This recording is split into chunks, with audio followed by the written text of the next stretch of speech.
Sometimes the wilderness asks you to choose between fear and compassion, and there's no right answer. Rowena Calloway had lived alone in the mountains, long enough to know that wild animals don't come begging at your door unless something has gone terribly wrong. But that's exactly what happened one cold evening when 3 bears appeared at her cabin. The largest one collapsed on her porch, its paw torn and bleeding badly. The 2 younger ones stayed close, watching her with eyes that seemed almost human in their desperation. They didn't growl or threaten. They just waited. In 12 years of mountain living, Rowena had never seen anything like it. What could make wild bears abandon their instincts and trust a human stranger? Before we jump back in, tell us where you're tuning in from. And if this story touches you, make sure you're subscribed, because tomorrow I've saved something extra special for you. The high country of Montana Territory in the autumn of 1883 was a place where silence had weight and the wind carried stories older than memory. Rowena Calloway's cabin sat at the edge of a pine forest so dense that sunlight only reached the ground in thin golden streams, like fingers reaching down from heaven itself. She'd built her life here deliberately, choosing the company of mountains over the complications of town. And for 12 years, that choice had suited her just fine. Her days followed a rhythm as reliable as the seasons. She woke before dawn, when the world was still grey and uncertain, and started her fire with kindling she'd prepared the night before. The cabin was small but well made, her father's craftsmanship evident in every corner. He'd helped her build it in her 24th year, before the sickness took him. The logs were chinked tight against winter winds, the roof shingled with cedar splits that would last another decade at least. Inside, everything had its place. The iron stove that kept her warm, the narrow bed with its patchwork quilt, the rough-hewn table where she took her meals and mended her clothes.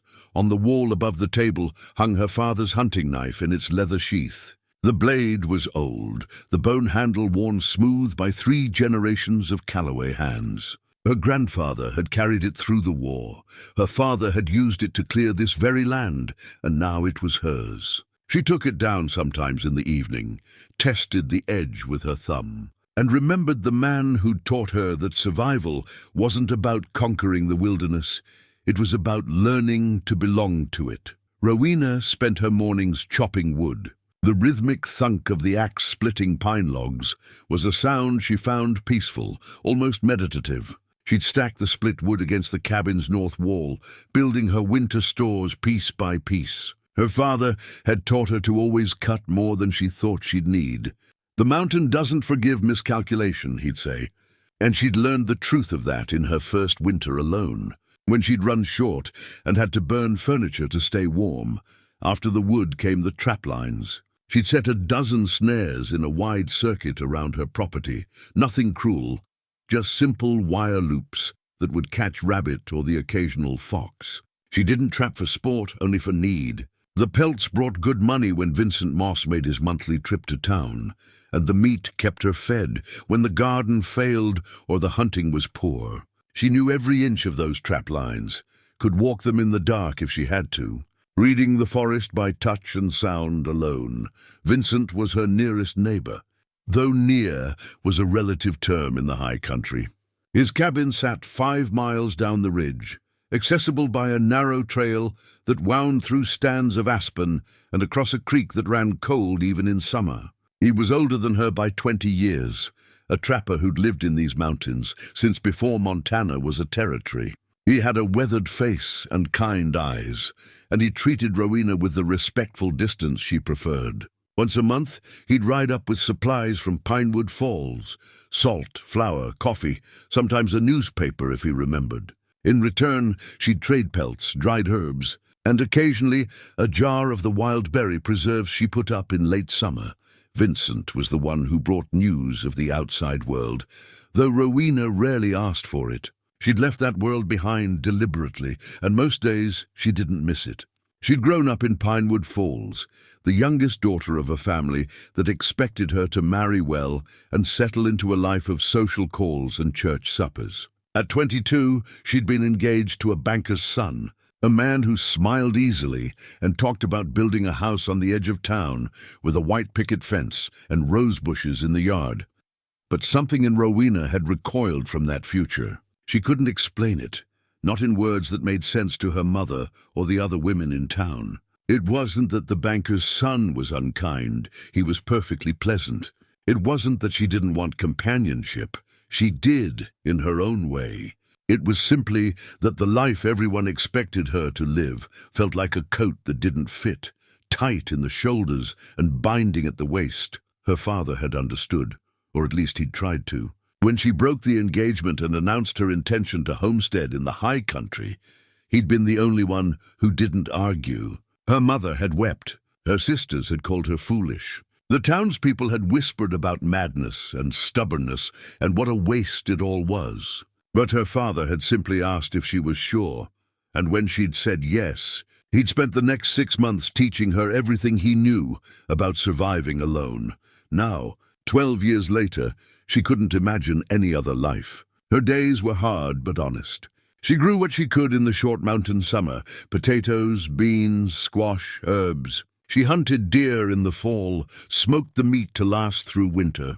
She collected wild plants, ramps in the spring, berries in summer, nuts in autumn. She learned which mushrooms were safe and which would kill you, which roots could bring down a fever and which could set a broken bone. The mountain had become her teacher, and she'd proven an attentive student.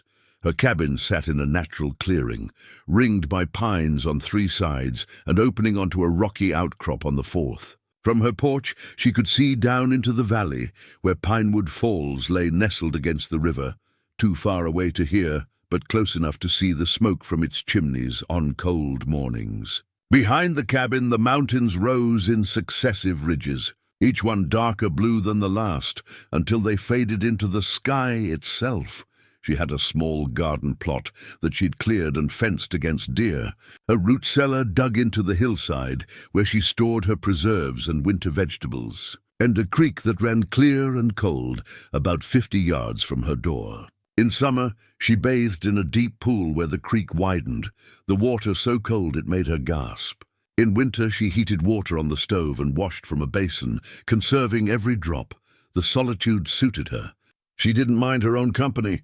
She talked to herself sometimes, carried on full conversations with the chickens she kept in a small coop beside the cabin, and occasionally found herself explaining things to the deer that came to drink from the creek at dusk. It wasn't loneliness. It was simply life without the constant noise of other people's expectations. But this particular autumn felt different. She'd noticed it in small ways at first. Tracks near her trap lines that didn't belong to any animal she recognized. Sections of forest where the underbrush had been disturbed for no clear reason. And one morning, the distant crack of gunfire that echoed wrong. Too many shots fired too quickly to be a hunter taking a clean kill. Vincent had noticed it too. On his last visit, he'd seemed uneasy, kept glancing toward the tree line as if expecting something to emerge. When she'd asked him what was wrong, he'd been reluctant to say, but finally admitted there were strangers in Pinewood Falls. Big men with money, he'd said.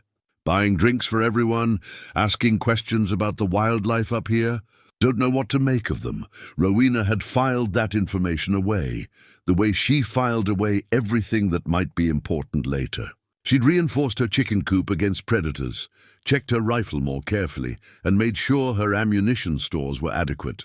She didn't know what was coming, but she knew the mountain well enough to recognize when something was out of balance. That evening, she sat at her table with her father's knife laid out before her. She'd been cleaning it as she did every few weeks, working oil into the leather sheath and checking the blade for any sign of rust. The bone handle felt warm in her palm, familiar as her own skin. Her father had given it to her the day he'd helped her finish the cabin, pressing it into her hands with a seriousness that made her understand this wasn't just a tool, it was a trust. "Your grandfather carried this at Shiloh," he'd told her.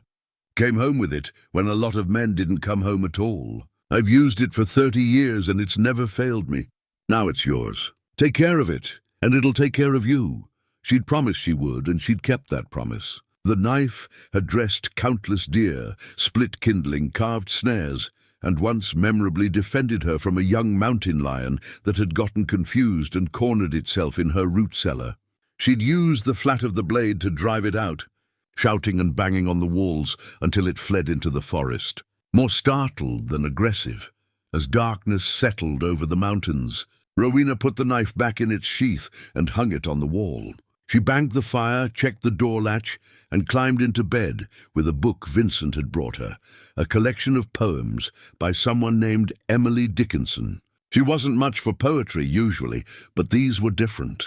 They spoke about nature and solitude in ways that felt true, not sentimental. Outside, the wind moved through the pines with a sound like the ocean, though Rowena had never seen the ocean and only imagined what it might sound like. An owl called from somewhere close, hunting.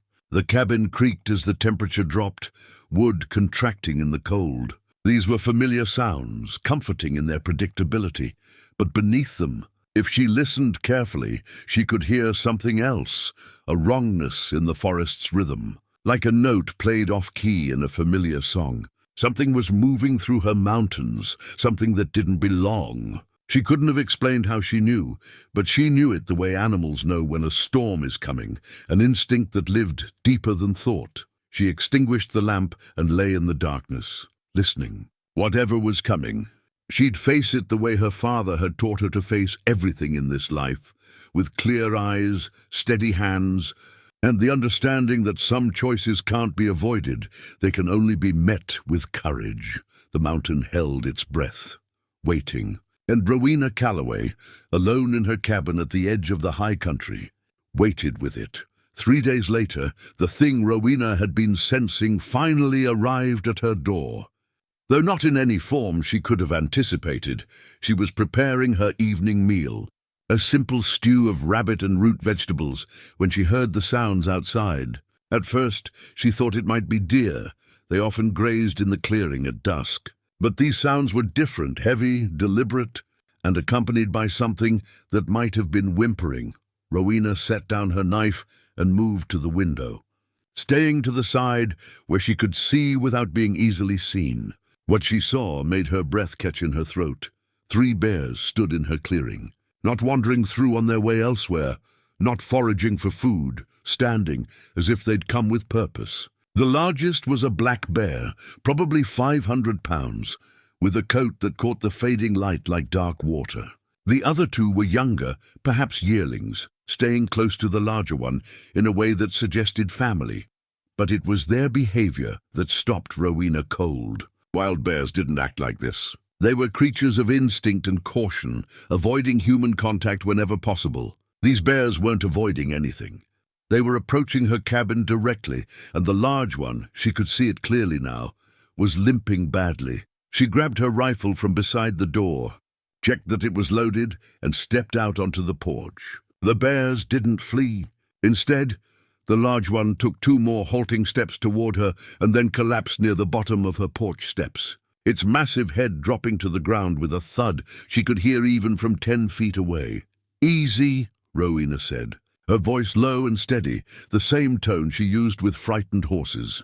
"Easy now."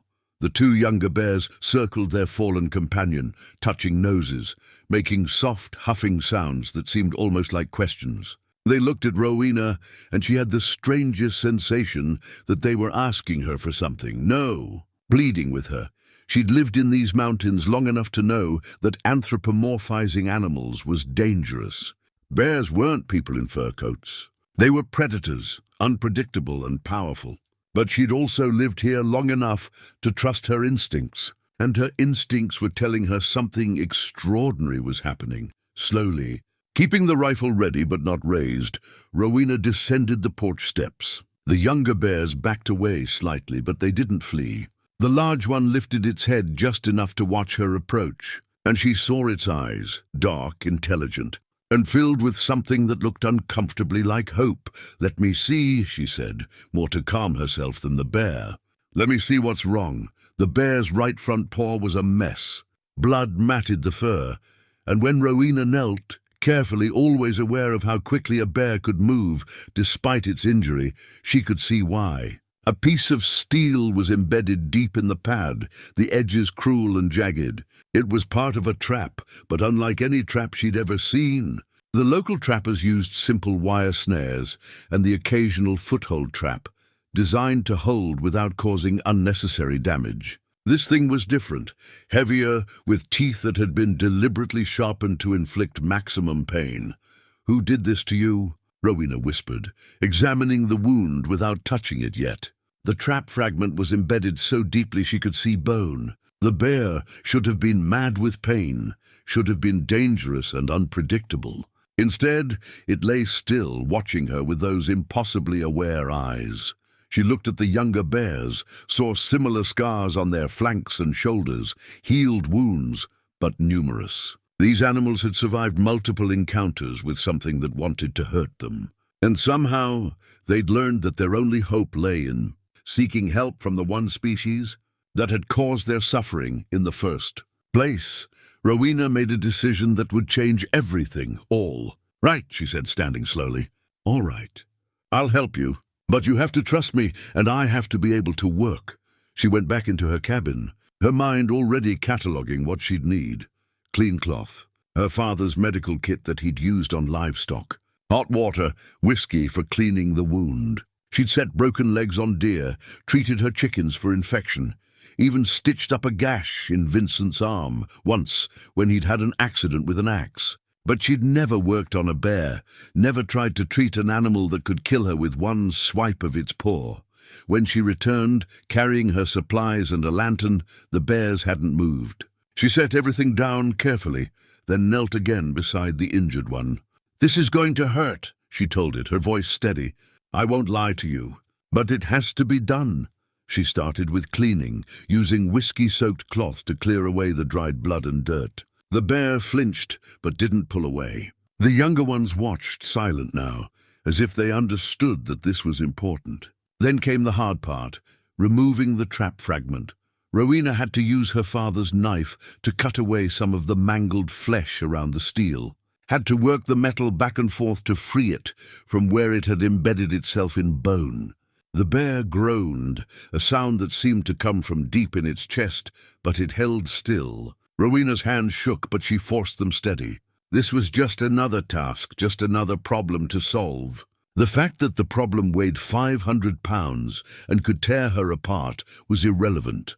When the trap fragment finally came free, blood welled up fresh and red. Rowena packed the wound with clean cloth, applied pressure, waited for the bleeding to slow. She cleaned it again, more thoroughly this time, then fashioned a bandage from torn strips of an old shirt. It wouldn't stay on long. The bear would probably work it off within a day, but it would protect the wound for now, give the healing a chance to start. "There," she said, sitting back on her heels. She was shaking now, the adrenaline catching up with her. "That's the best I can do." The bear lifted its head, looked at her for a long moment, then lowered it again, with what might have been gratitude, or might have been exhaustion. The younger bears moved closer, touching their noses to the larger one, and one of them, impossibly, touched its nose to Rowena's hand. The gesture was so gentle, so deliberate, that she felt tears sting her eyes. She spent the next hour fashioning a shelter for them using canvas and rope, creating a lean-to against the side of her cabin where they'd be protected from wind and rain. She brought water in her largest bucket, left it where they could reach it. The bears accepted these offerings without aggression, settling into the shelter as if they'd been waiting for exactly this kind of sanctuary. As full darkness fell, Rowena sat on her porch, with her rifle across her lap, watching the three shapes in the shelter, hearing their breathing settle into the rhythm of sleep. She should have been afraid. She should have driven them off, or at least kept her distance. Instead, she felt a strange sense of rightness, as if this moment had been inevitable from the instant she'd chosen to live in these mountains. She picked up the trap fragment, examined it by lantern light. The steel was high quality, probably forged back east.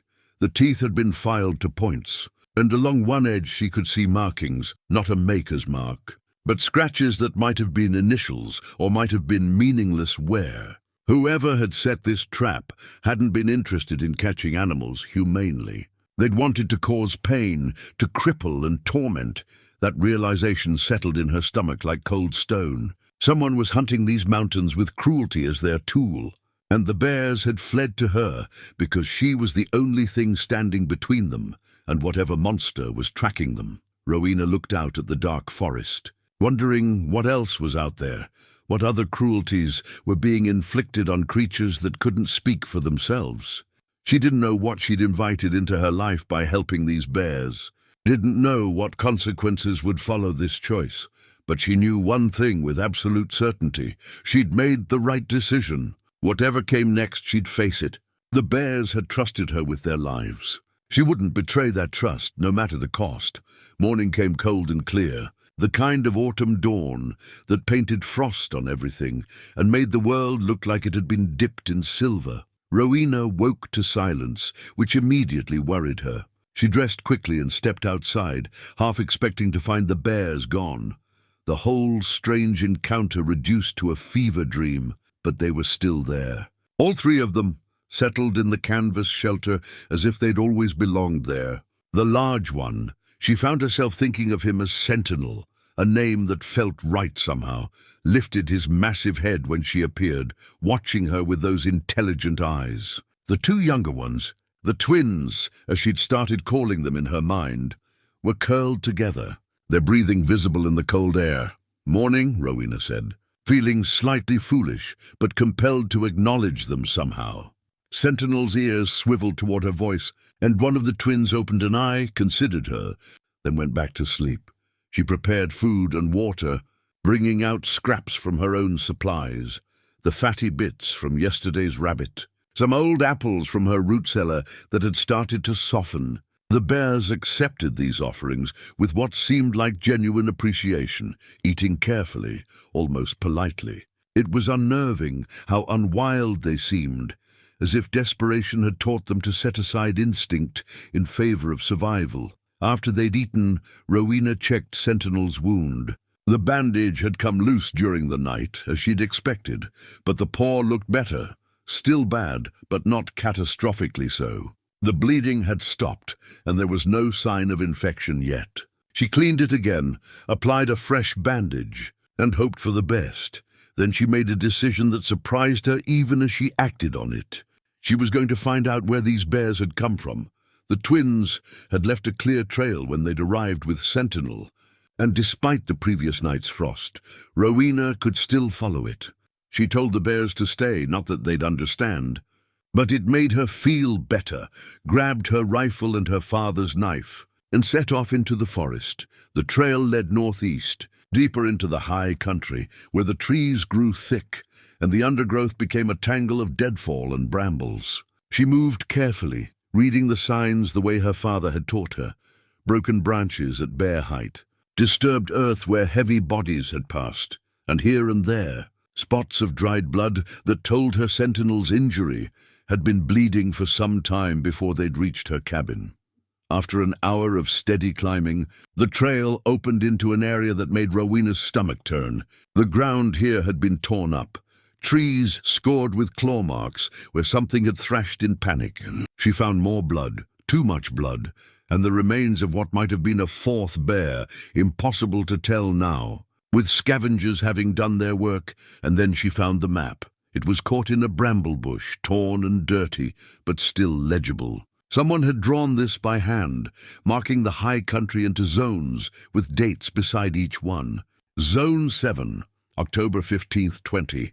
Zone 12, November 1st, 5. The markings were systematic, organized. This wasn't random hunting. This was a planned operation. Several areas were marked with red X's. One of them, she realized with a chill, was less than 2 miles from her own cabin. Rowena carefully folded the map fragment and tucked it into her coat. Her hands were shaking, though not from cold. Someone was hunting these mountains with military precision, dividing territory, scheduling kills. The cruelty wasn't random, it was organized, which somehow made it worse. She searched the area more thoroughly, finding evidence of at least 3 different camps. Whoever was doing this, they were numerous and well-equipped. She found boot prints too large to be from any local trapper, cigar butts from expensive tobacco, and, most damning, a tin can with a Chicago packing house label. These weren't local men hunting for survival. These were outsiders, probably wealthy ones, treating her mountains like a private hunting preserve. The realization hit her like a physical blow. The bears hadn't just been fleeing cruelty. They'd been fleeing extermination. Someone was systematically killing every bear in the high country, and the three that had come to her were likely among the last survivors. She made her way back to the cabin with her mind churning. By the time she arrived, Vincent Moss was there, his old roan tied to her porch rail. He was standing a respectful distance from the bear shelter, looking uncertain but not afraid. "Rowena," he said when he saw her, "I heard you took in some unusual guests. How did you hear that?" She'd been alone when the bears arrived. Timothy Branch was checking his father's trap lines up this way yesterday evening. Saw the whole thing from a distance. Rode straight to my place to tell me. Vincent's weathered face was creased with concern. "Are you all right? Those are wild bears, girl. Dangerous." "They needed help," Rowena said simply. She showed him the trap fragment, then the map. "Vincent, something bad is happening in these mountains. Something organized." Vincent examined both items, his expression growing darker. "I was afraid of something like this. Those strangers in Pinewood Falls, they've been there near a week now. Big men with money, like I said. Been buying drinks, asking questions. They wanted to know about wildlife populations, about who lives up in the high country." He looked at her directly. "They asked about you specifically, Rowena, about the woman who lives alone up high. The cold that went through her had nothing to do with the weather." "Why would they ask about me?" "Don't know, but I don't like it." Vincent handed back the map. "This is systematic, like you said. They're not just hunting for sport. They're clearing out the wildlife completely. Question is why?" Rowena looked at Sentinel, who was watching their conversation with that unnerving intelligence. "The bears know. That's why they came here. They're running out of places to run. You need to be careful," Vincent said. "If these men find out you're sheltering bears they're trying to kill, they might see you as a problem that needs solving." "Let them try," Rowena said, with more confidence than she felt. "This is my land, and these animals asked for my protection. I won't turn them away." Vincent studied her for a long moment, then nodded. "Your father would be proud." "Stubborn as hell, but proud." He untied his horse. "I'll keep my ears open in town. Let you know if I hear anything useful. You need anything at all, you fire 3 shots. I'll come running."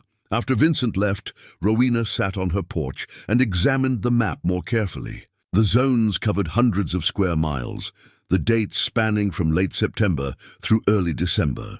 Whoever had planned this had been thorough, organizing what amounted to a campaign of extermination. But why? Bears were valuable for their pelts and paws, yes, but this level of organization suggested something more than simple profit. There was purpose here, a goal beyond just killing for sport or money. That night she heard gunshots in the distance, 3, 4, 5 in quick succession. Too many for a clean kill, too rapid for careful hunting. The bears heard them too, all 3 suddenly alert, Sentinel struggling to his feet, despite his injury. The twins moved closer to him, their bodies tense.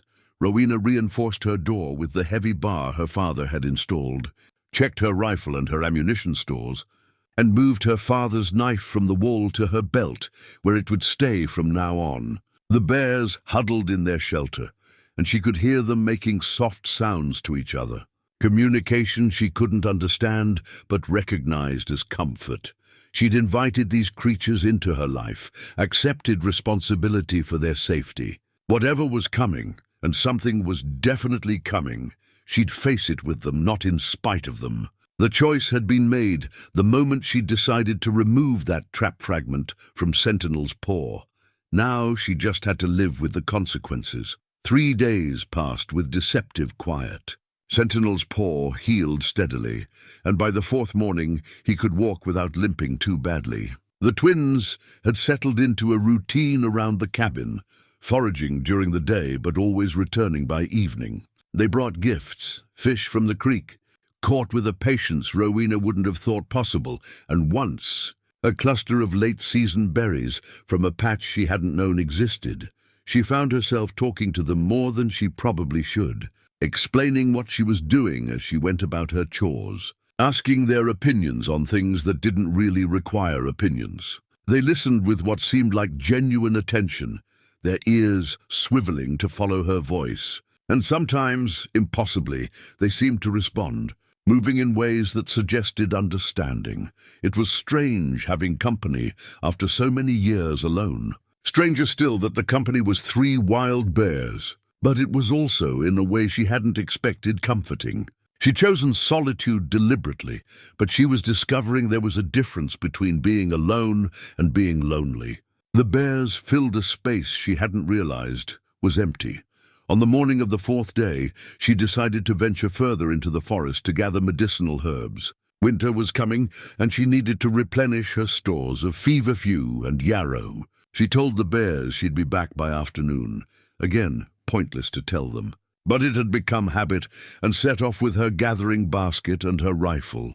She found the herbs she needed. But she also found something else that turned her stomach and confirmed her worst fears about what was happening in her mountains. The kill site was in a small clearing about 2 miles from her cabin, in a direction she rarely traveled. The bear had been large, probably male, and someone had butchered it with wasteful efficiency. The pelt was gone, the paws were gone, but the rest, hundreds of pounds of good meat, had been left to rot. Scavengers had been at it, but there was still enough left to see how much had been wasted. This wasn't hunting for food. This wasn't even hunting for profit, not really. You didn't leave that much meat to waste if you cared about money. This was hunting for trophies, for the thrill of the kill, for whatever sick satisfaction came from destroying something beautiful and wild.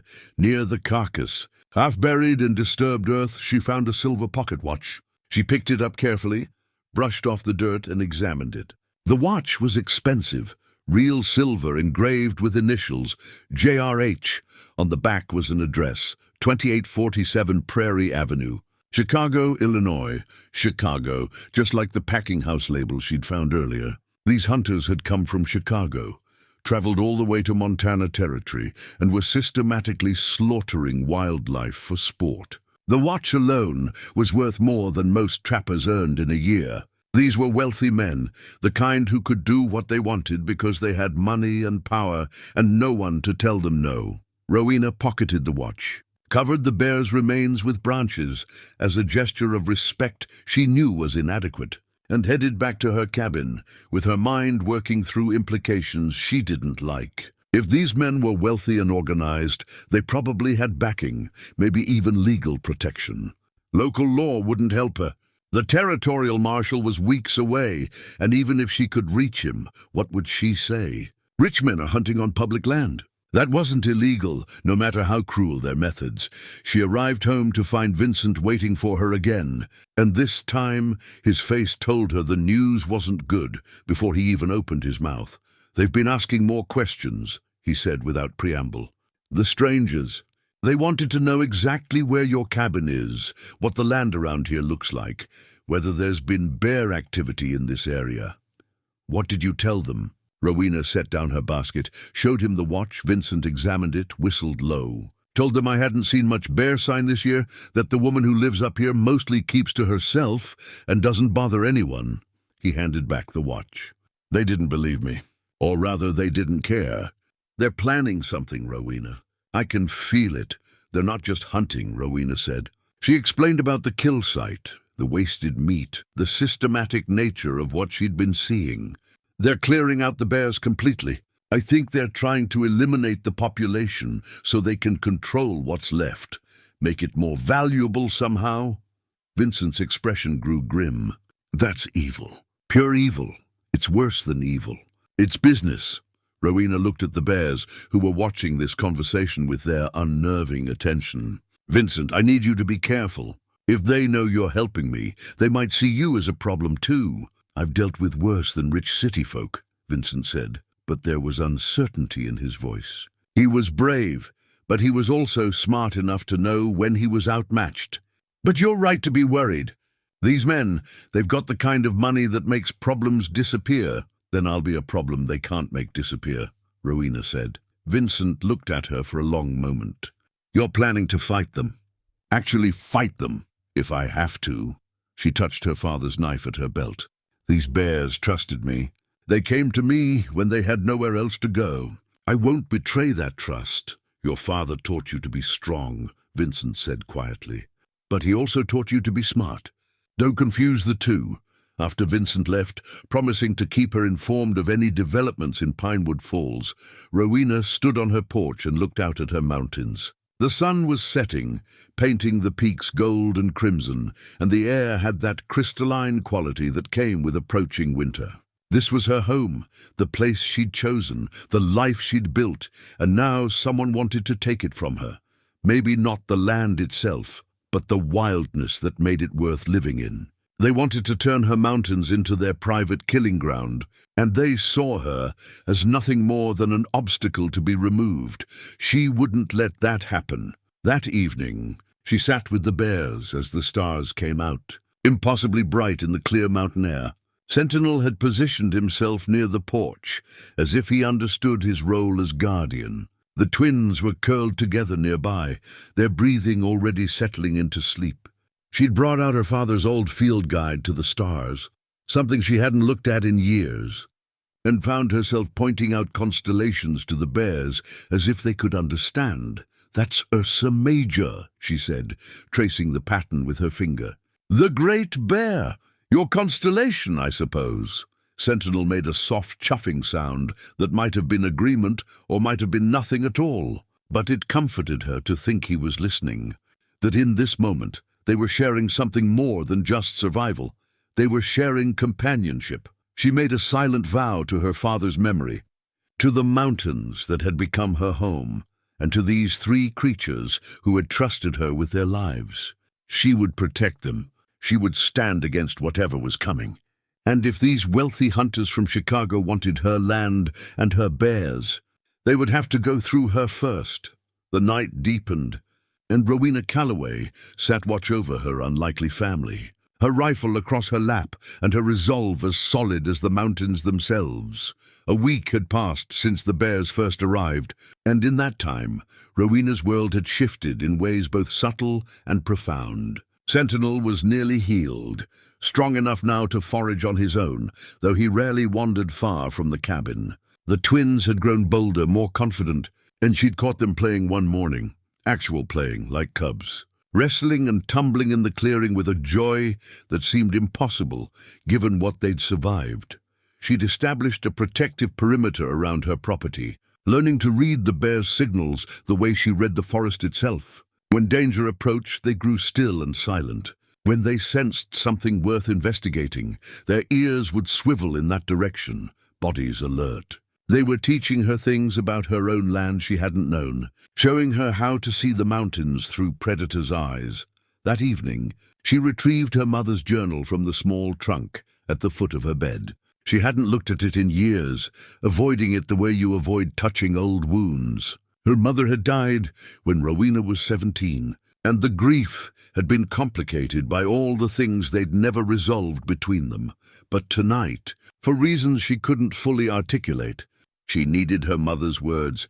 The journal was small, bound in faded blue cloth and filled with her mother's careful handwriting. Most of it was mundane, records of preserves made, clothes mended, social calls and church meetings. But scattered throughout were moments of surprising honesty, glimpses of the woman her mother had been beneath the expectations of her time and place. One entry, dated 15 years before Rowena was born, caught her attention. Today, Father told me I must accept Mr. Harrison's proposal, that a woman of 23 cannot afford to be particular. But how can I marry a man I do not love?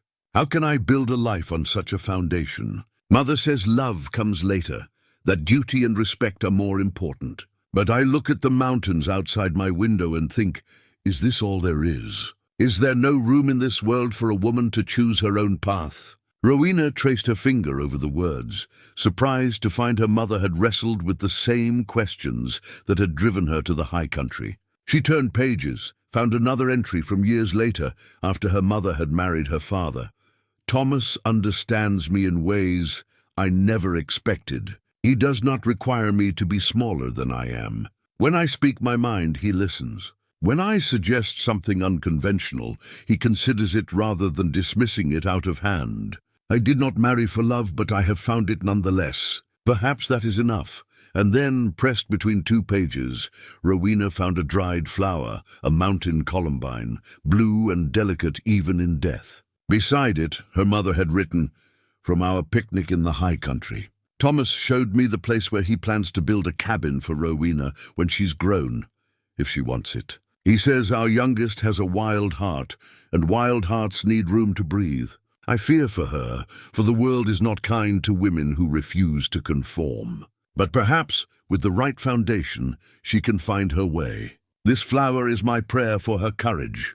Rowena's vision blurred with sudden tears. All these years, she thought her mother had disapproved of her choices, had died disappointed in the daughter who couldn't fit the mold. But this entry, these pressed flowers collected during family trips to the mountains, they told a different story. Her mother had understood. She'd been afraid, yes, but she'd also been hoping. The journal contained more wisdom, scattered throughout like seeds. Doing right isn't about having company, it's about having conviction. And courage isn't the absence of fear, it's love that's stronger than fear. And, near the end, if I've taught my daughters anything, I hope it's this, that a life lived in service to truth is never wasted, no matter how unconventional it may appear. Rowena closed the journal carefully, held it against her chest, and felt something settle in her that had been unsettled for a very long time. Her mother had given her permission to be exactly who she was, even if she hadn't been able to say it out loud. Morning brought an unexpected visitor. She heard the horse before she saw it, and when Timothy Branch came into view, she could see from his face that something was wrong. "Miss Calloway," he said, dismounting in a rush. He was young, barely 20, with his father's honest face and his mother's worried eyes. "I came to warn you. Those men, the strangers, they've checked into the boarding house for another week. And they've been asking very specific questions about you and about bear populations in this area." "What kind of questions?" Rowena asked, though she could guess. "About the game trails near your property. About whether you've been seen with any bears. About how often people check on you." Timothy looked at the bear shelter, where all 3 of them were visible. "Miss Calloway, I think they mean you harm. My father wanted to come himself, but the deputy has no legal authority over hunting matters. And these men haven't actually broken any laws he can prove." "Thank you for the warning, Timothy." Rowena kept her voice steady. "Tell your father I appreciate his concern, but I can take care of myself. But Miss Calloway, I'll be fine." She softened her tone. "You're a good man to ride all the way up here. Your father raised you right. But I need you to go back now and keep watch. If anything changes, if these men make any move toward my property, I need to know." After Timothy left reluctantly, Rowena began preparing in earnest. She scouted the 3 main approaches to her cabin and identified the best defensive positions. She set up early warning markers, carefully balanced stones that would fall if disturbed, lengths of cordage strung across trails with small bells attached. They were simple but effective. The bears seemed to understand that something had changed. They stayed closer to the cabin, more alert, and when she began teaching them a specific whistle signal, 3 short blasts that meant hide, they learned with startling quickness. She practiced with them throughout the day, and by evening they would respond immediately, vanishing into the dense forest at the first sound of the signal. That afternoon she heard horses in the distance. She stopped counting at 5. The sounds moved along the western ridge, away from her property for now, but close enough to be a clear message. They were out there, they were watching, and they were coming. Rowena moved her father's knife from the wall to her belt, where it would stay permanently now. She checked her rifle, counted her ammunition, and prepared her mind for what was increasingly looking like inevitable confrontation. She'd spent 12 years building a life of peace in these mountains. But peace was a luxury that depended on other people respecting boundaries. These hunters from Chicago didn't respect anything. That night, she slept in shifts, waking every few hours to check the perimeter, to listen to the forest, to make sure the bears were safe. Sentinel had positioned himself at the cabin's entrance as if he understood his role as first line of defense. The twins stayed close to him, their bodies touching, drawing comfort from family. Rowena sat on her porch in the dark hours before dawn, her rifle across her lap, and thought about her mother's words. Courage isn't the absence of fear, it's love that's stronger than fear. She was afraid. She'd be a fool not to be. But she loved these mountains, loved the life she'd built here, and yes, impossibly, loved the 3 bears who had trusted her with their survival. That love was stronger than her fear, and it would have to be enough, because ready or not, the storm was coming. 10 days had passed since the bears arrived, and autumn was giving way to early winter. The aspens had dropped their leaves, leaving the forest looking skeletal and exposed. The mornings came with heavy frost, and the creek ran so cold it hurt to touch. Snow hadn't fallen yet, but it was coming. Rowena could smell it in the air, could see it in the way the deer were moving to lower elevations. She found the small wooden bear figurine that morning while organizing her father's belongings. It had been tucked in the back of a drawer, wrapped in an old handkerchief, and for a moment she couldn't remember where it had come from. Then the memory surfaced, her 30th birthday, just 2 years before her father died. He'd carved it himself, working by lamplight over the course of several evenings, refusing to tell her what he was making. When he'd finally presented it, he'd been almost shy about it. "It's not much," he'd said, "but I wanted you to have something to remember that the mountain takes care of its own. Bears know the mountain's heart, Rowena. If you respect them, they'll teach you things most folks never learn." She held the figurine now, feeling the smooth wood under her fingers, marveling at the detail he'd managed with just a knife and patience. The bear was standing on its hind legs, head raised as if scenting the wind, and something about its posture suggested both strength and gentleness. She placed it on the windowsill facing the forest. A talisman and a reminder. That morning brought visitors, though not the kind she wanted.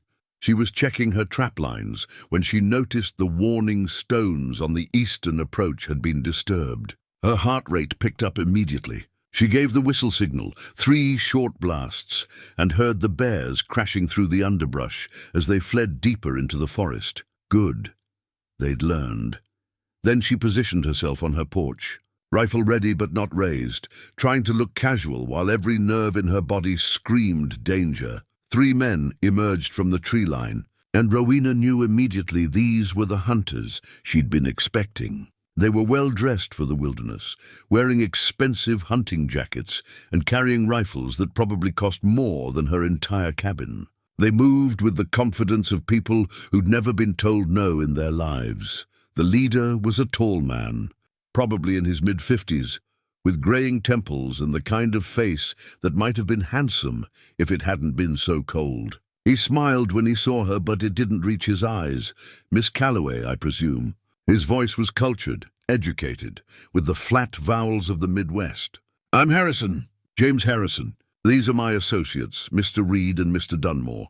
We're conducting a wildlife survey of the area." A survey. Rowena kept her voice neutral. "That's an interesting name for it." Harrison's smile tightened slightly. "We're documenting bear populations, among other things. Have you noticed any bear activity in this area?" "Not much this season," Rowena lied smoothly. "They tend to move to lower elevations come autumn. Find better foraging."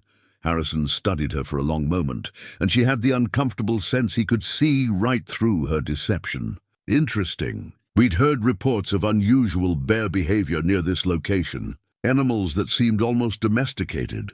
"Bears don't domesticate," Rowena said. "Anyone who knows anything about wildlife knows that." "Of course." Harrison glanced at his companions, then back at her. "You know, Miss Calloway, it must be quite lonely up here. A woman alone, no neighbors for miles. One might think you'd welcome some company, some protection." The threat was veiled, but it was definitely a threat. Rowena felt her hand tighten on the rifle, forced herself to relax. "I managed just fine. And for 12 years. 12 years is a long time," Harrison said. His eyes drifted past her to the cabin, taking in details. A lot can change in 12 years. A woman could find herself needing help, especially if she found herself on the wrong side of certain interests. I'm not on anyone's side, Rowena said carefully. I keep to myself, mind my own business, and expect others to do the same. A commendable philosophy. Harrison's voice had gone cold. I hope you'll continue to follow it. These mountains can be dangerous for people who involve themselves in matters that don't concern them. He tipped his hat, a gesture that somehow managed to be both polite and contemptuous, and the three men turned and walked back into the forest. Rowena stood frozen on her porch until they were out of sight. Then her legs gave out, and she sat down hard on the steps. Her hands were shaking badly. Harrison hadn't done anything overtly threatening, hadn't raised his voice or made a single concrete threat, but the menace had been unmistakable. He knew about the bears, or at least suspected, and he'd made it clear that her presence was an inconvenience they were willing to address. She whistled the all-clear signal, and after a few minutes the bears emerged cautiously from the forest. Sentinel came directly to her, pressed his massive head against her side in a gesture she'd come to recognize as comfort and solidarity. She wrapped her arm around his neck, felt the warmth of his fur, and drew strength from his presence. They're coming for us, she told him quietly. Maybe not today, maybe not tomorrow, but soon. That evening she rode to Vincent's cabin and told him everything. Vincent listened, his face growing grimmer with each detail, and when she finished, he didn't try to convince her to leave or give up the bears. He knew her well enough to know that would be pointless. Instead, he revealed something she hadn't known. I've been talking to some of the old trappers, the ones who've been in these mountains longer than anyone. They don't like what's happening any more than you do. These rich city folk come in here, treat our wilderness like it's theirs to destroy, and then leave the rest of us to deal with the consequences. Vincent, I don't want to pull you into this. Too late. We're already in it. He went to a cabinet, pulled out a box, and removed a signal flare. You light this and we'll come. Me and 5 others, all men who know how to handle themselves. We won't let these bastards hurt you or those bears. Rowena took the flare, feeling its weight in her hands. Thank you. Don't thank me yet. This might get ugly. Vincent's expression was serious. But sometimes ugly is necessary. Sometimes you have to stand up to bullies, even when they've got money and power on their side. She rode back to her cabin as the sun set, painting the mountains in shades of gold and crimson that seemed almost too beautiful for the darkness she felt approaching. The bears were waiting for her, and she spent the evening sitting with them, watching the stars come out, trying to memorize this moment of peace before the storm broke. Sentinel settled beside her, the twins curled together nearby, and Rowena held her father's bear figurine, turning it over in her hands. The mountains held their breath around them, and in the distance, barely audible, she heard the sound of axes and saws. Harrison's men setting up a more permanent camp. They weren't leaving. They were digging in. And that meant the confrontation she'd been dreading was no longer a possibility. It was an inevitability. She just had to be ready when it came. 2 weeks had passed since the bears first arrived, and the first light snow of winter fell during the night, dusting everything white. Rowena woke to find the twins agitated, circling the cabin, making anxious sounds that set her nerves on edge. Sentinel was standing at full height, staring into the forest with his ears forward, body tense. Something was wrong. She dressed quickly, grabbed her rifle and stepped outside. The bears immediately moved toward her, and Sentinel did something she'd never seen before. He gripped her coat sleeve gently in his teeth and pulled, clearly wanting her to follow. "All right," she said quietly. "Show me." They led her into the forest, moving with purpose through the fresh snow. Rowena followed, her rifle ready, her senses alert for any sign of danger. After nearly an hour of climbing through increasingly rough terrain, they brought her to a place she'd never seen before, a hidden valley where the trees thinned and the ground opened up. Harrison's camp. It was much larger than she'd imagined. 5 large tents, storage crates stacked in organized rows, a central fire pit and, her stomach turned, evidence of multiple kills. Bear pelts hung stretched on frames, and in one corner she could see a pile of bear paws, preserved in salt for whatever sick market paid premium prices for such things. But the camp was empty. The men were out hunting, which meant she had an opportunity she might not get again. Rowena moved quickly, searching the tents for anything that might serve as evidence. In the largest tent, clearly Harrison's, she found what she needed: a leather saddlebag containing documents that made everything suddenly, terribly clear. The telegram receipt was dated 3 weeks earlier. Sent from Chicago. R. Ashford to J. Harrison, stop. Secure Calloway property. Stop remove woman if necessary. Stop prime bear territory. Stop eliminate all wildlife to create scarcity. Stop prices will triple. When supply controlled stop, Rowena read it 3 times, each reading making her colder. This wasn't just about hunting. This was about land theft, about creating a monopoly on bear pelts by systematically eliminating the entire population and then controlling what little remained.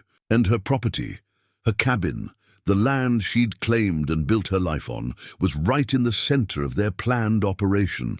They weren't just trying to clear out the bears. They were trying to clear out her. She found more documents, detailed maps showing not just hunting zones, but property boundaries, legal documents outlining a plan to claim abandoned homesteads, and a ledger recording kills and profits that made her sick to read. The numbers were staggering. Each bear pelt was worth $20, but the paws alone were worth $50 to collectors in the East who believed they had medicinal properties. Harrison and this Ashford person stood to make thousands of dollars if they could control the entire bear population of the high country. Her father's old camera was in her pack. She'd brought it to document anything she found.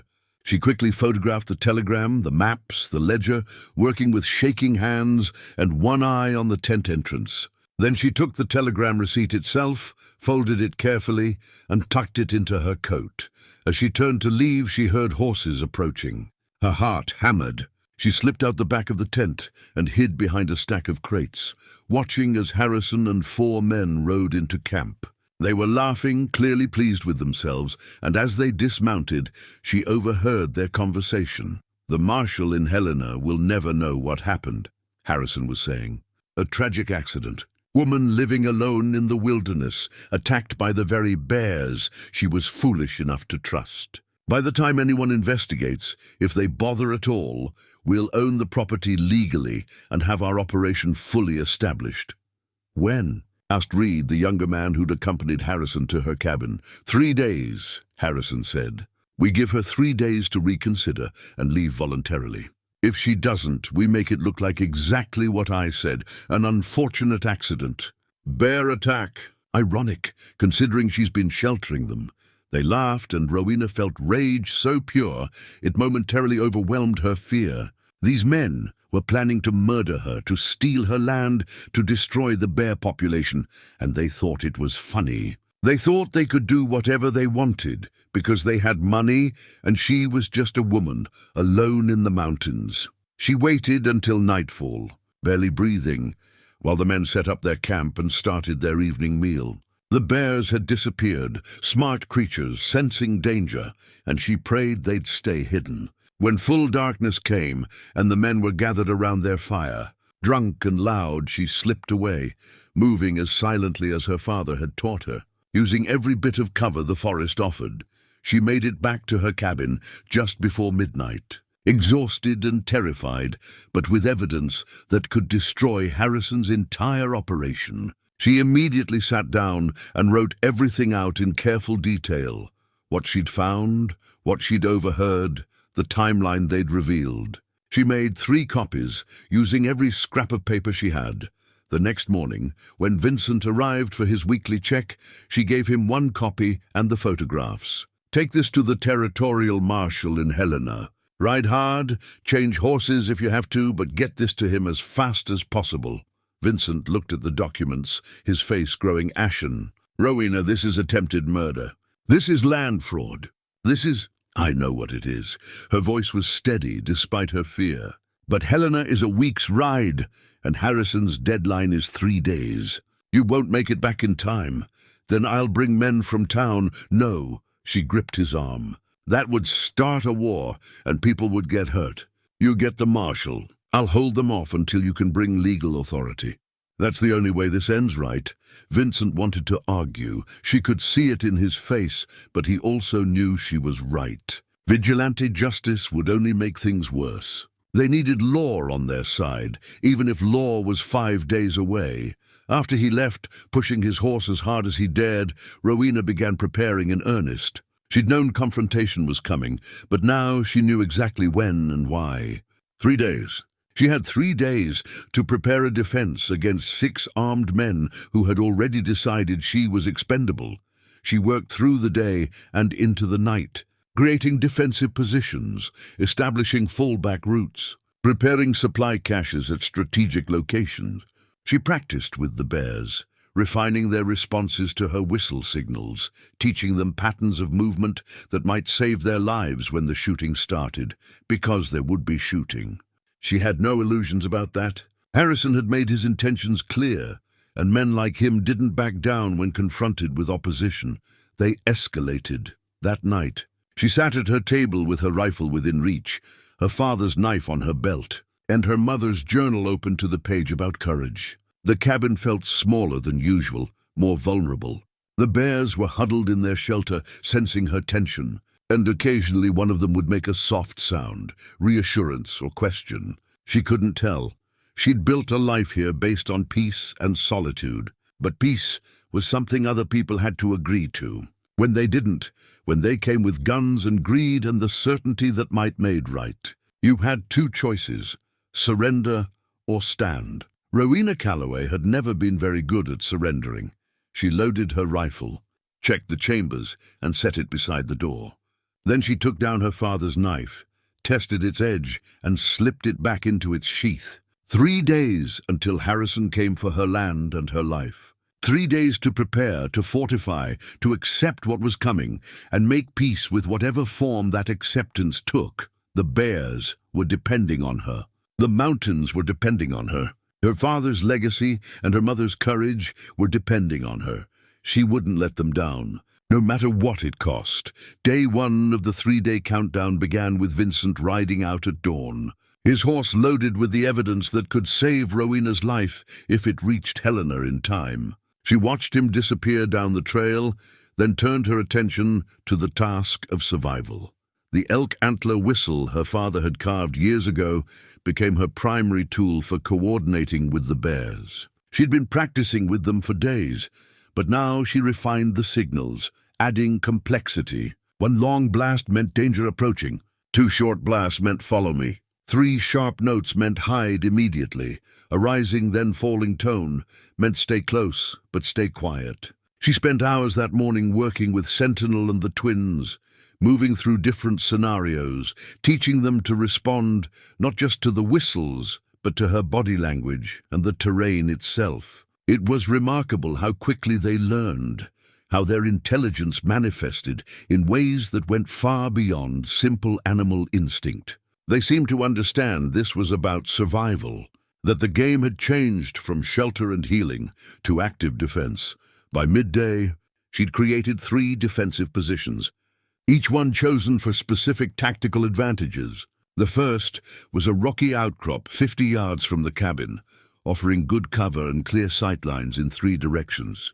The second was a dense thicket near the creek, where the underbrush was thick enough to hide in, but open enough to move through. The third was a natural cave system she'd discovered years ago, deep in the forest, with multiple exits and enough space to store supplies. At each location, she cached supplies, dried meat, water, ammunition, bandages, matches, and copies of her documentation. If she had to retreat, she'd have what she needed to survive while waiting for Vincent to return with the marshal. That afternoon, Timothy Branch arrived on a lathered horse, his face urgent. "Miss Calloway, I had to warn you. Harrison's men have been in town, buying ammunition, talking loud about clearing out the mountain woman who thinks she can interfere with their business." "I know," Rowena said quietly. They're coming in 2 days. Timothy's eyes widened. How do you know? She told him about the camp, the documents, the overheard conversation. Timothy listened with growing horror, and when she finished, he said, I'm staying. I'll help you fight them. No! Rowena's voice was firm. You're going back to town and you're going to gather witnesses. If anything happens to me, I need people who can testify to what they saw, what they heard. Your father needs to know the truth. The whole town needs to know. That's how you help me, Timothy. Not by fighting, but by making sure the truth doesn't die with me. Timothy wanted to argue, but something in her expression stopped him. He nodded reluctantly, mounted his horse, and rode back toward Pinewood Falls, with instructions to watch, document, and be ready to speak if the worst happened. Evening brought an unexpected visitor that changed everything. Rowena was checking her ammunition stores when she heard a horse approaching from the west. She grabbed her rifle, positioned herself on the porch, and watched as a woman rode into her clearing. The woman was older, probably in her 60s, with iron-grey hair pulled back in a severe bun, and eyes that had seen too much to be easily shocked. Rowena Calloway. The woman called out, not dismounting yet. That's right. Who are you? Josephine Cross. I'm a widow from Pinewood Falls. Heard you might be in need of assistance. She glanced at the bear shelter where all 3 bears were visible and didn't even flinch. I see the rumors are true. Mrs. Cross, I appreciate the thought, but nothing. Josephine dismounted, pulled a pack from her saddle, and walked toward the cabin as if she'd been invited. I've brought medical supplies, food, and 40 years of mountain living experience. I didn't survive the gold rush days, claim jumpers, harsh winters, and general human foolishness to sit quietly while rich city folk murder a woman for her land. Rowena found herself smiling, despite everything. You know what's coming? Everyone in Pinewood Falls knows. Timothy Branch has been talking. Most folks are too scared to help. Harrison's got money, and money buys cooperation. But I buried my husband 5 years ago, got no children to worry about, and I'll be damned if I let bullies win just because nobody has the spine to stand against them. Josephine set her pack on the porch. Now, are we going to stand here talking, or are we going to prepare? For the next several hours, Rowena and Josephine worked together, and it was like having a partner she hadn't known she needed. Josephine had a practical, no-nonsense approach to everything, treating the coming confrontation like any other problem to be solved through planning and preparation. Your defensive positions are good, Josephine said, examining Rowena's preparations. But you need a 4th option, somewhere in the cabin itself where you can make a final stand if it comes to that. They reinforced the cabin's door with additional bracing, created a defensive position using the heavy table as cover, and ensured the windows could serve as firing positions if necessary. Josephine worked with the calm efficiency of someone who'd faced danger before and knew that panic was more dangerous than any external threat. That evening, they sat on the porch with the bears, and Josephine shared stories of her life in the territory. She'd come west as a young bride, lost her husband to a mining accident, and survived by becoming the unofficial midwife and healer for Pinewood Falls. She'd delivered babies, set broken bones, and once, memorably, took down a group of drunk miners who decided to rob the general store. Evil men count on good folks being too scared or too polite to fight back, Josephine said, stroking Sentinel's massive head with surprising gentleness. They think women especially will just fold when threatened. Shows how little they understand about what makes people strong. Rowena watched this older woman, who'd faced down hardships that would have broken most people, and felt a surge of gratitude and respect. Why are you really doing this? You barely know me. Because it's right. Josephine's answer was simple, absolute. Because those bears trusted you and you didn't turn them away. Because Harrison and his kind have been taking what they want for too long, and somebody needs to say no. And because, she paused, her expression softening slightly, my husband always said that courage is contagious. When one person stands up, it makes it easier for others to do the same. Maybe I'm too old to fight, but I'm not too old to stand beside someone who's willing to. Day 2 arrived cold and clear.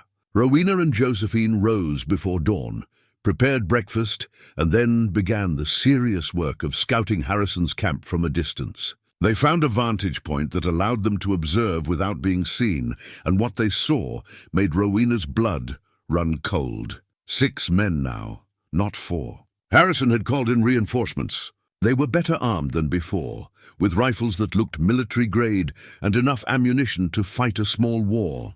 She watched Harrison giving orders, pointing toward the direction of her property, and saw him draw a map in the dirt with a stick, clearly planning their approach.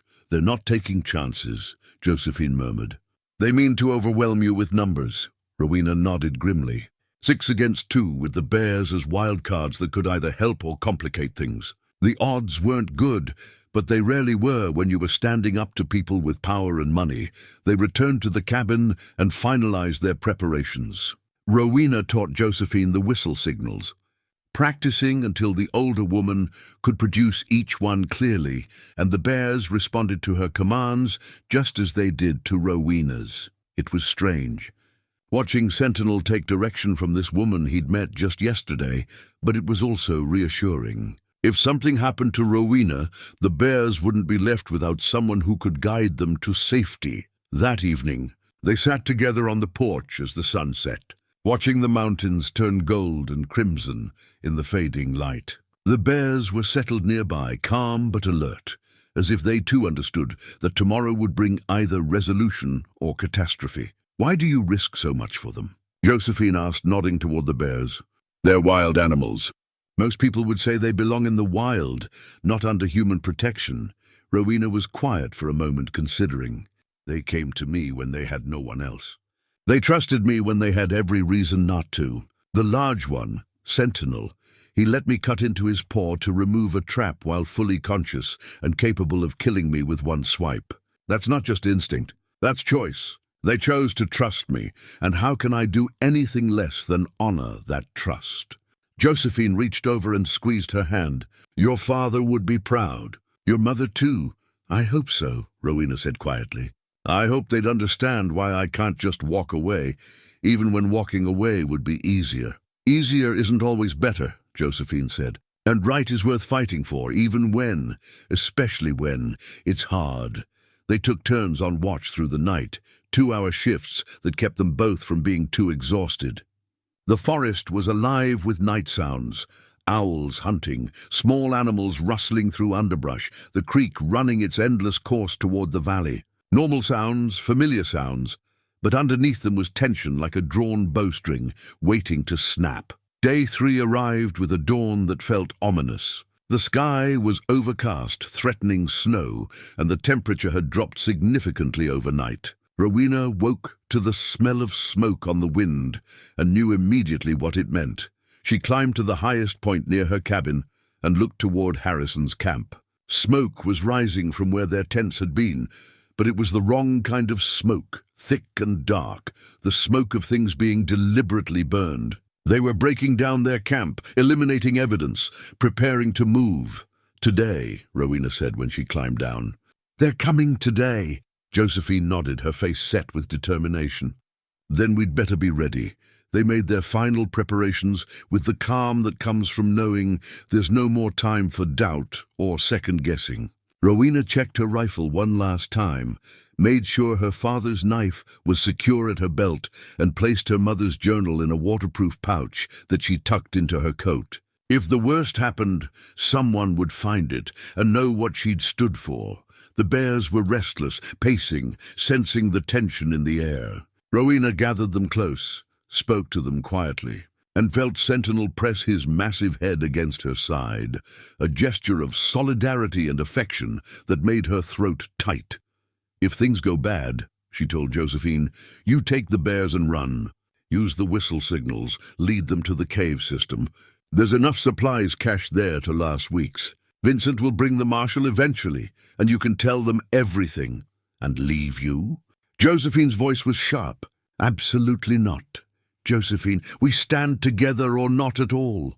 The older woman's expression was fierce. "That's not negotiable," Rowena wanted to argue, but she understood.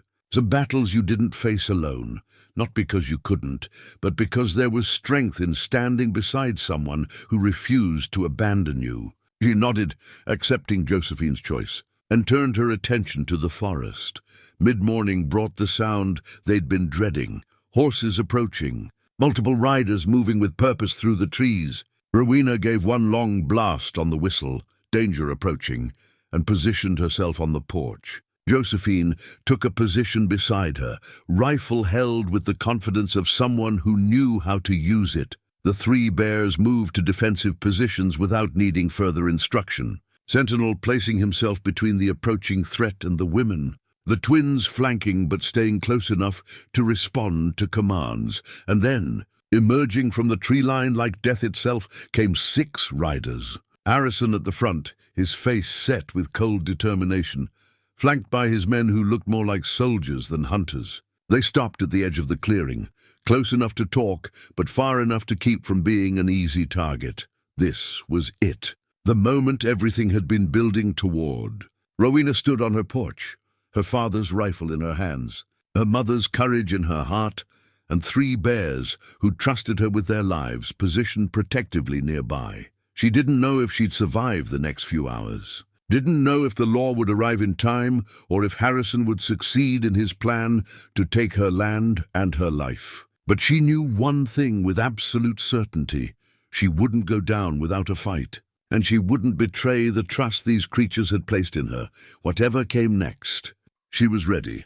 Harrison sat tall in his saddle, looking at Rowena with the expression of a man who'd already won and was merely going through the formalities. His 5 companions spread out in a loose semicircle, rifles visible but not yet raised. The threat was implicit, overwhelming.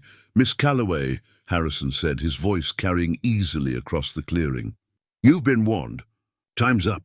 We'll give you 1 hour to pack your essentials and leave. After that, this property becomes ours, and anything that remains becomes our problem to solve." Rowena raised her father's rifle, not aiming at anyone specifically, but making her position clear.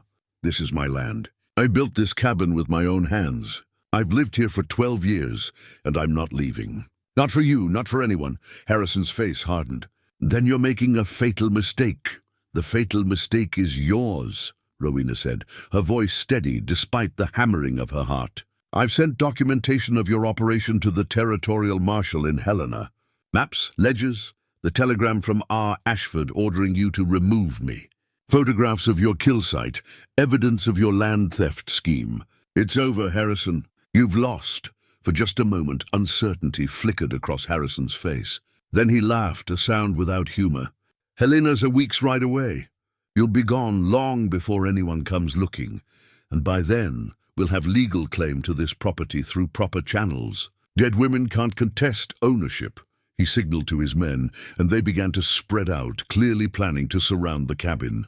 Rowena's breath came faster, but she held her ground. Beside her, Josephine raised her own rifle, and Rowena heard the older woman's voice, calm and steady. 40 years of mountain living taught me to shoot straight, boys. First one who draws on us is going to learn that lesson personally." Reed, the youngest of Harrison's men, moved toward the bear shelter. Sentinel saw him coming and rose to his full height. 8 feet of muscle and fury, his damaged paw apparently forgotten in the surge of protective instinct. The roar that came from his throat was primal, terrifying, a sound that spoke of ancient dominance and raw power. Reed stumbled backward, his horse shying violently. "Jesus Christ, shoot the damn bears," Harrison snapped. "Now!" Rowena's whistle cut sharp through the air. 3 piercing blasts, the danger signal. The response was immediate and practiced. The twins vanished into the forest like smoke, moving with impossible speed despite their size. Sentinel positioned himself directly between the mounted men and the cabin, creating a living barrier that none of them seemed eager to cross. Gunfire erupted. Harrison's men fired wildly, panicked by Sentinel's proximity and aggression. Rowena and Josephine returned fire, aiming high.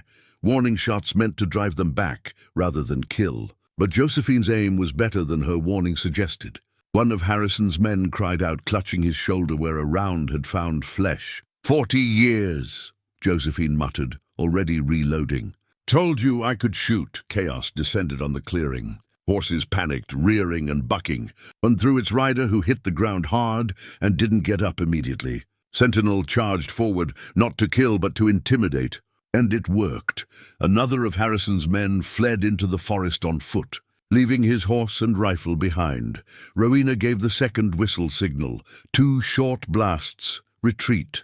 She and Josephine fell back from the porch to their first defensive position, the rocky outcrop 50 yards behind the cabin. The position offered better cover and better sight lines, exactly as she'd planned. They moved with practiced coordination, Josephine covering while Rowena ran, then Rowena covering while Josephine followed. Harrison rallied his remaining 4 men, his voice cutting through the confusion. "Forget the bears! Burn the cabin! Force them out!" 2 men dismounted with torches they'd prepared for exactly this purpose. Rowena watched from her new position as they approached her home, the place she'd built with her father, the sanctuary she'd created from wilderness and will. Her heart broke seeing those torches, but she held her fire. She wouldn't kill unless absolutely necessary. Wouldn't let Harrison turn her into the monster he claimed she was. The cabin caught quickly, flames climbing the walls she'd chinked with her own hands, consuming the roof her father had helped her raise. Smoke billowed into the grey sky, and with it went 12 years of her life. Her mother's journal would survive in its waterproof pouch. Her father's knife was on her belt, but everything else was burning. But lives mattered more than things. She'd cached what was irreplaceable, and the rest was just wood and memory. She could rebuild wood. Memory would survive as long as she did. Harrison's men regrouped, and she could see them preparing for a second assault. 4 men now, better organized, moving with military precision toward the rocky outcrop where she and Josephine had taken position. The cabin burned behind them, smoke and ash drifting on the cold wind, and Rowena gripped her father's rifle tighter, preparing for what came next. Harrison's 4 remaining men advanced on the rocky outcrop with methodical precision, using cover, coordinating their movements in a way that spoke of military training, or at least extensive hunting experience. Rowena and Josephine were pinned down, ammunition running lower with each exchange of fire. And the reality of their situation was becoming impossible to ignore. They were outnumbered, outgunned, and running out of options. "Surrender the bears, and we'll let you live," Harrison shouted from behind a thick pine trunk. "This doesn't have to end badly for you, Miss Calloway. Just walk away. They're under my protection," Rowena shouted back. "Same as any living creature on this mountain." A bullet ricocheted off the rock near her head, chips of stone cutting her cheek. Josephine returned fire, forcing the shooter back into cover. But they both knew this couldn't last. Eventually, Harrison's men would flank them, or simply wait them out until their ammunition was completely exhausted. Then, from the forest behind Harrison's position, the twins reappeared. They'd circled wide through the trees, using the skills they'd learned fleeing Harrison's hunters in the first place, and now they emerged on either side of the men's position. The sudden appearance of 2 full-grown bears, where there should have been empty forest, caused immediate panic. One of Harrison's men fired wildly, his shot going nowhere near its target. Another man, turning to face the new threat, accidentally fired on his companion, the bullet catching the man in the leg. He went down hard, screaming, and the formation collapsed into confusion. Sentinel charged from yet another angle, having worked his way around to the flank, while the twins created their distraction. The coordinated attack was strategic, intelligent, and utterly unexpected. These weren't wild animals acting on instinct. They were defending their territory and the woman who'd protected them, using tactics that suggested genuine understanding of the battlefield. Harrison, desperate now, raised his rifle and aimed directly at Rowena. Time seemed to slow. She saw his finger tightening on the trigger, saw the cold calculation in his eyes, and knew with absolute certainty that this shot wouldn't be a warning. It would be intended to kill. Josephine saw it too. The older woman moved with surprising speed, shoving Rowena sideways, just as Harrison fired. The bullet went high, missing both of them by inches, and Rowena felt Josephine's hand tight on her arm, steadying her. Then, cutting through the chaos like a blade through cloth, came a sound that changed everything. Gunshots from the western trail. A different pattern, a different rhythm. Riders were approaching fast, And when they emerged into view, Rowena's heart leaped with desperate hope. Vincent was at the front, his horse lathered and exhausted, and beside him rode a man wearing a silver badge that caught the light even through the smoke from the burning cabin. A federal marshal, his face grim and determined, flanked by 7 more riders, deputies or volunteers, all armed, all moving with the authority of the law. Vincent had done the impossible. He'd ridden to Helena and back in less than 3 days, killing horses and sleeping in the saddle, and he'd brought help. Federal marshal. The man's voice boomed across the clearing. "Weapons down! Now! This is federal jurisdiction." Harrison's men, seeing legitimate authority backed by superior numbers, lost their will to fight. 3 of them immediately dropped their rifles, hands raised in surrender. The 4th, Reed, stood frozen, looking between Harrison and the marshal as if unable to process what was happening. Harrison tried to run. He threw down his rifle and sprinted for the tree line, but Sentinel blocked his path, a wall of fur and muscle and absolute judgment. The bear didn't attack, didn't maul, just stood there immovable, and Harrison had no choice but to stop. He turned, looking for another route, and found the twins had closed off his other escape. He was surrounded by the very creatures he'd been trying to exterminate, held accountable by nature itself. The marshal and his men dismounted, taking control of the scene with practiced efficiency. They secured the prisoners, tended to the wounded, and began documenting everything.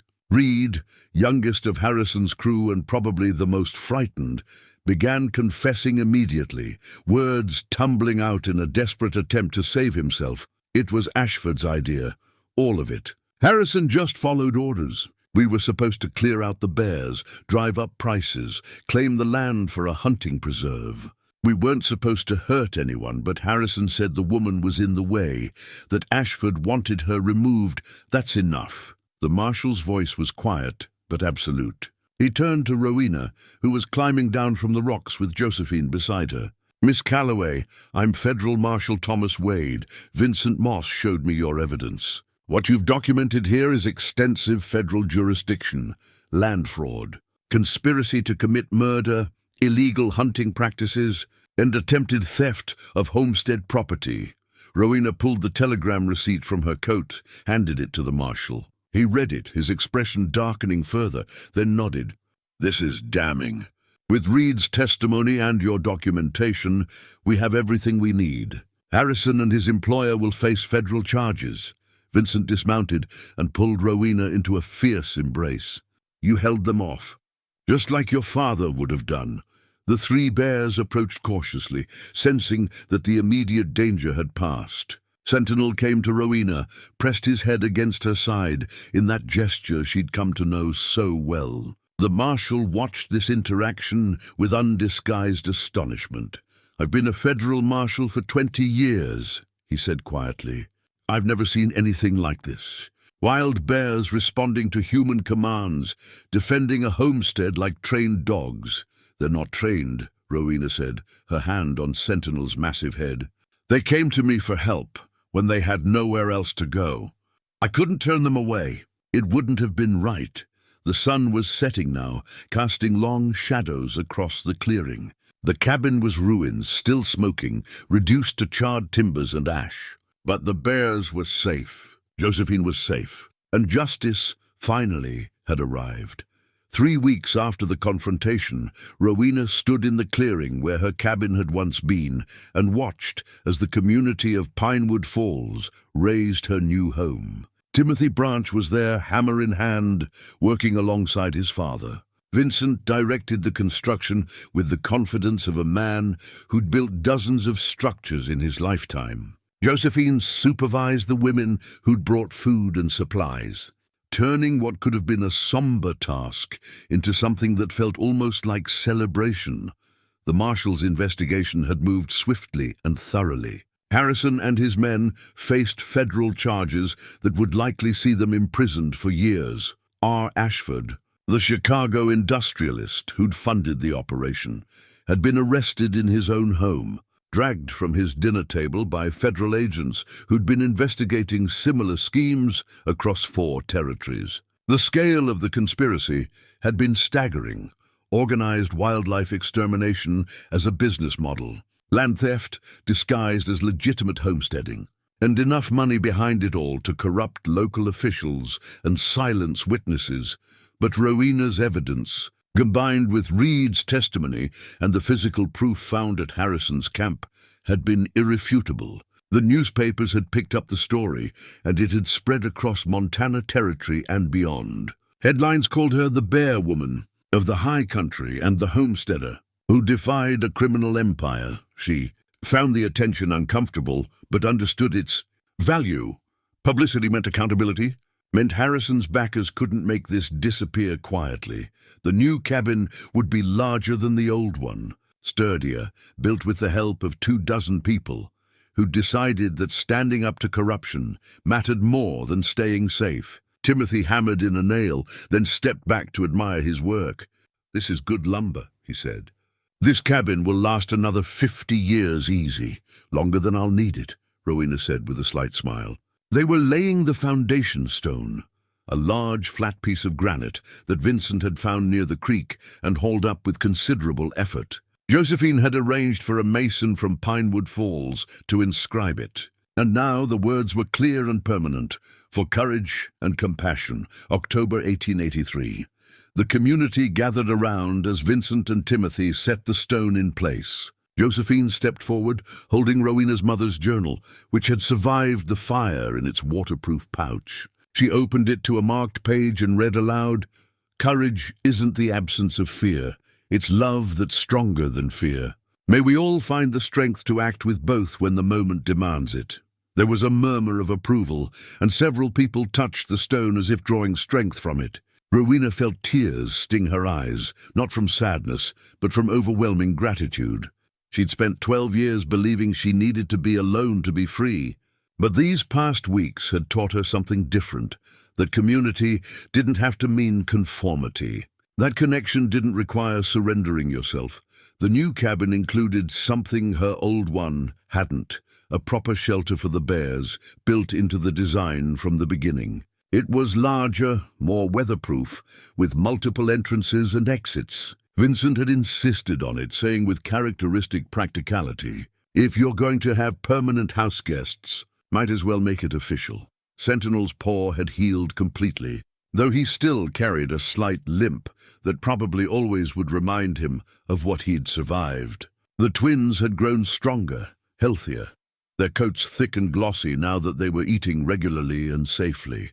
They'd become fixtures around the cabin site, watching the construction with what seemed like genuine interest. And more than one worker had been startled to find a bear observing their progress from a respectful distance. Rowena knew they could leave now if they wanted. They were healed, strong, fully capable of returning to the wild and living independently. One morning she deliberately left the shelter gate open, a test, an offering of freedom. She'd watched them explore, venture deep into the forest, and she'd accepted that they might not return. But evening had come, and with it, familiar sounds. All 3 bears had returned, settling into their shelter as if they'd never considered any alternative. Sentinel had pressed his head to her hand in that gesture of affection she'd come to treasure, and the twins had curled up together, content. They'd chosen this, chosen her, and in doing so, they taught her something profound about the nature of freedom, that it wasn't about being alone. It was about being able to choose your own connections, your own family, your own form of belonging. Timothy brought news a week later. The territorial governor had issued new protections for the high country. Hunting would be regulated. Poaching would carry severe penalties, and the systematic extermination of wildlife would be explicitly prohibited by territorial law. The legislation was being called the Calloway Act, though Rowena had tried to prevent that particular honor. "Your father would have liked that," Timothy said, slightly embarrassed to deliver the news. Rowena smiled, touched the knife at her belt. "He would have. He always said the mountains belong to themselves, and we were just guests who needed to remember our manners." The final scene came on an evening when the cabin was nearly complete. Josephine had ridden up with supplies and stayed for supper, and the two women sat together on the new porch, watching the bears in the clearing. Sentinel and the twins were actually playing, with a lightness that suggested the trauma of their past was finally beginning to fade. The mountains were painted in autumn colors, gold and crimson and deep green, with the first real snow visible on the distant peaks. The air was cold but not bitter, carrying the scent of pine and wood smoke and the promise of winter to come. "Any regrets?" Josephine asked, sipping coffee from a tin cup. Rowena considered the question seriously. She'd lost her cabin, nearly lost her life, been thrust into a situation that had required her to fight in ways she'd never imagined. But she'd also found community, purpose, and a family she couldn't have anticipated. "Only that it took a crisis to bring folks together," she said finally. "But maybe that's how it works. Maybe we only learn what we're capable of when we're tested. Maybe we only discover who our real family is when everything else falls away." The bears settled for the night, their breathing visible in the cold air. The forest grew quiet around them, settling into its evening rhythms. Rowena looked out at the wilderness she'd protected and the wilderness that had protected her back. And she felt something she hadn't felt in a long time, not just peace, but belonging. She was no longer alone in the ways that mattered. She'd found family in unexpected forms, 3 bears who'd chosen her as much as she'd chosen them, a community that had rallied when called, and friends who'd stood beside her when standing alone would have been easier. The cabin glowed warm against the darkening forest, smoke rising from the chimney, and Rowena stood in the doorway, looking out at the mountains she'd always called home. But now home meant something different, something larger. It meant responsibility and connection, courage and compassion, standing firm when it mattered most. Sometimes courage isn't about fighting, she thought. It's about refusing to look away when something needs defending. The bears had come to her not as threats, but as family in need, and that choice had changed everything, not just for her, but for the mountains themselves. And the bears had chosen her right back, creating a bond that went deeper than words, deeper than species, down to something fundamental about trust and protection and what it means to truly belong. That was a story the high country would remember. That was a legacy worth leaving, and as the first stars appeared overhead, Rowena Calloway, homesteader, protector, and friend to wild things, knew with certainty that she'd found exactly where she was meant to be.